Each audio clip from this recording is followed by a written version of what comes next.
Keď Alexander Veľký umieral, zavolal si svojich generálov a povedal im svoje 3 posledné želania. Po prvé, aby moju rakvu niesli len tí najlepší lekári. Po druhé, rozsypte moje bohatstvo po ceste na cintorín. Po tretie, nechajte moju ruku visieť vo vetre, aby ju všetci videli. Jeho generáli boli šokovaní a požiadali ho o vysvetlenie. Alexander odpovedal: chcem, aby lekári niesli moju rakvu, aby ukázali, že aj tí najlepší lekári sú bezmocní pri liečení smrti.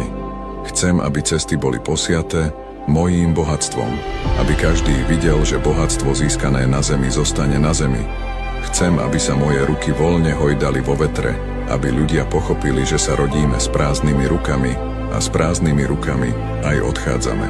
Po tom, čo stratíme to najcennejšie, čas. Ak ma nesleduješ, možno premeškáš naše ďalšie stretnutie, ale ak áno, gratulujem.